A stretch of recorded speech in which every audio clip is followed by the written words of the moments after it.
Jean Piaget's ideas and writings have been influential throughout the world in the study of child development and in education. He applies the term genetic epistemology to his studies of the development of knowledge in human beings. His research has led him to a theory of knowledge. This film was made in Switzerland in 1977, exactly as Piaget wanted it made. He discusses his ideas, tries to clarify misunderstandings about them, and he shows some of his classic experiments with children.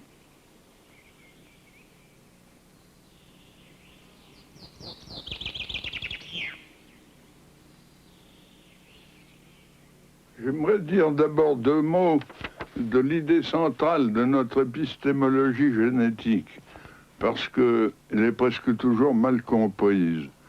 Les uns me prennent pour un empiriste, et même pour un néo-behavioriste, comme l'a fait Berlin, parce que je soutiens que la connaissance part de l'action exercée sur les objets. Or, une action sur les objets, c'est pas du tout la même chose que tirer la connaissance des objets eux-mêmes. Il y a donc là une première confusion. Les autres me trouvent au contraire néo-maturationnistes ou même innéistes, étant donné que je fais appel à l'action du sujet. Mais ils oublient que l'action du sujet, c'est justement une action sur les objets qui a par conséquent interaction et pas action à sens unique. Autrement dit, je ne suis ni empiriste ni innéiste, mais je suis constructiviste. C'est-à-dire que je pense que la connaissance est affaire de continuelle construction nouvelle par interaction avec le réel et ne sont pas préformées. Il y a créativité continuelle. J'aimerais donc montrer en quoi la connaissance n'est pas préformée, ni dans les objets, ni dans le sujet, mais qu'il y a toujours auto-organisation et par conséquent une continuelle construction et reconstruction. Eh bien, pourquoi ne suis-je pas empiriste? L'empiriste pense que la connaissance est une sorte de copie des objets, une copie fonctionnelle, comme disait Hull. Or, ça n'est jamais une copie. Elle est toujours une assimilation, c'est-à-dire une interprétation par intégration de l'objet dans des structures antérieures du sujet. Le meilleur exemple qu'on puisse donner pour justifier cette thèse, c'est l'étude du dessin lui-même chez l'enfant, étant donné que le dessin, par définition, est une copie d'un modèle. Eh bien, ce qu'on observe chez le jeune enfant, c'est que l'enfant ne dessine pas ce qu'il voit, il dessine l'idée qu'il s'en fait, il dessine ce qu'il en sait, c'est-à-dire son interprétation, et non pas l'objet tel quel en tant qu'observable perceptible. Prenez par exemple la copie d'un losange. Je demande à l'enfant de copier ça, voilà le modèle. Eh bien, pour l'enfant, le losange, c'est un carré qui a des pointes. Alors, vous voyez le résultat, il vous dessine un carré avec une pointe dessus, ou bien il vous dessine un carré avec une pointe à côté. Vous allez voir maintenant une première expérience. C'est une petite fille nommée Emmanuelle qui a 3 ans, 6 mois et qui va copier devant vous un triangle. Take a good look at it, huh?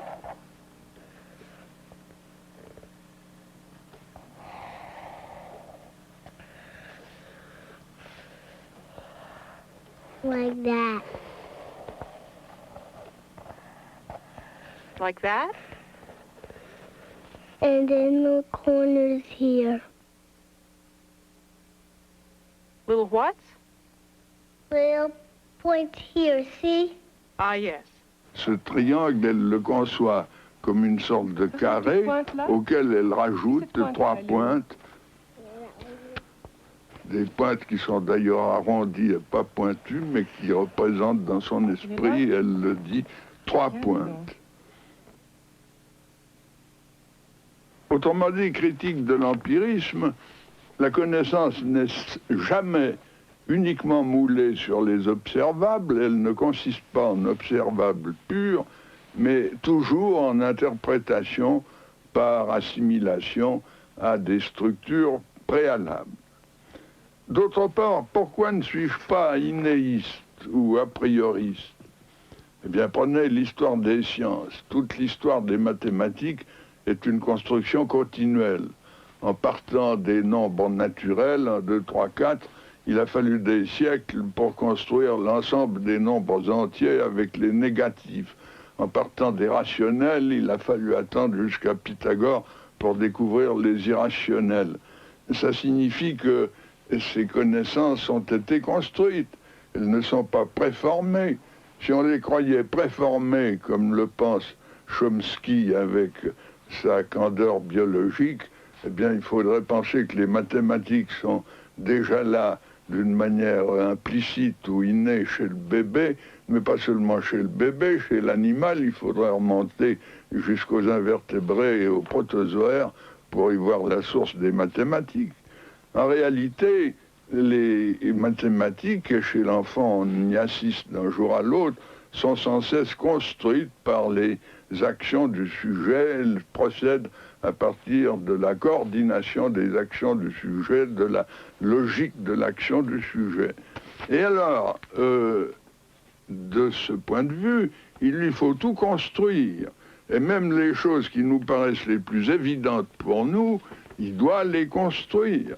Je vous donnerai un petit exemple, ou plutôt vous allez assister à l'expérience avec un enfant.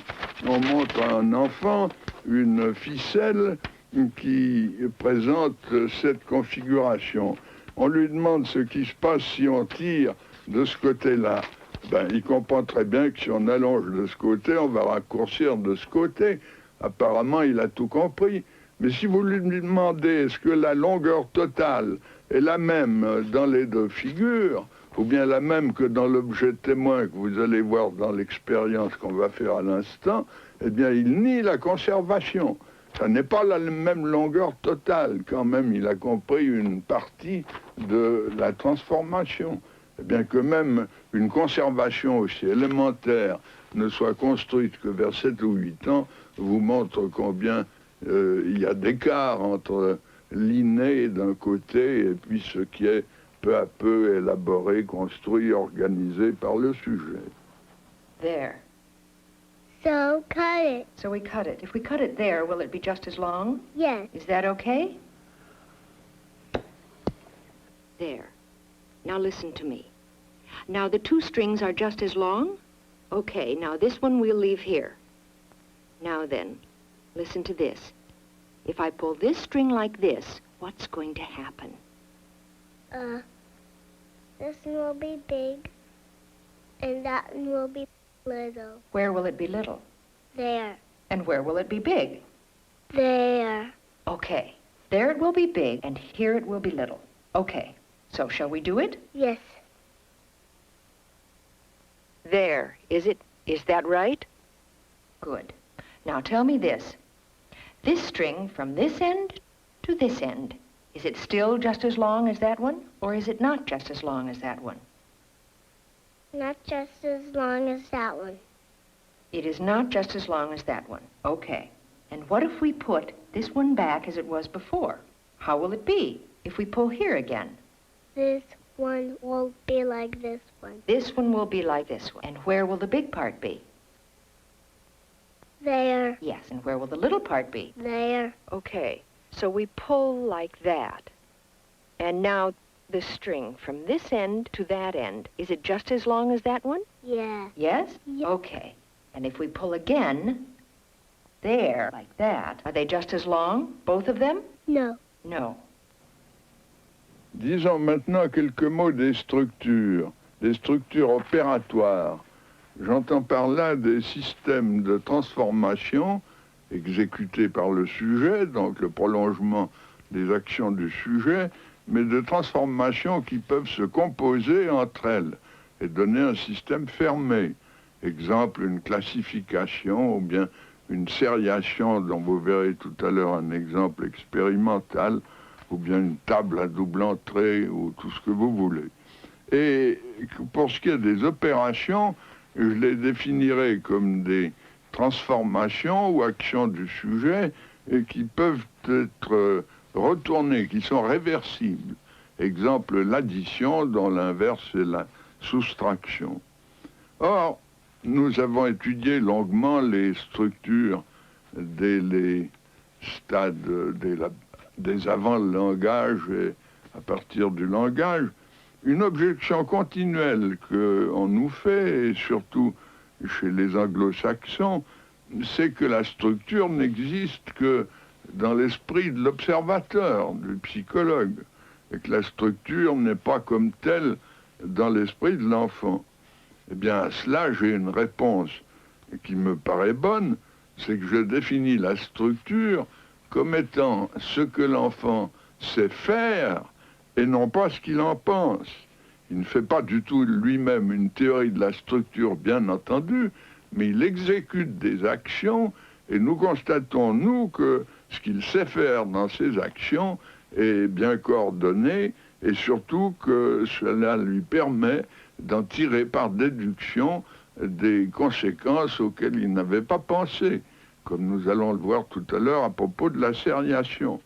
Autrement dit, la structure, c'est en fait un ensemble de pouvoirs coordonnés que le sujet a acquis et dont le théoricien peut formuler les lois d'une manière abstraite, mais dans l'esprit de l'enfant, ça n'a rien d'abstrait, ça n'a même rien de théorique, c'est l'ensemble de ces pouvoirs coordonnés entre eux.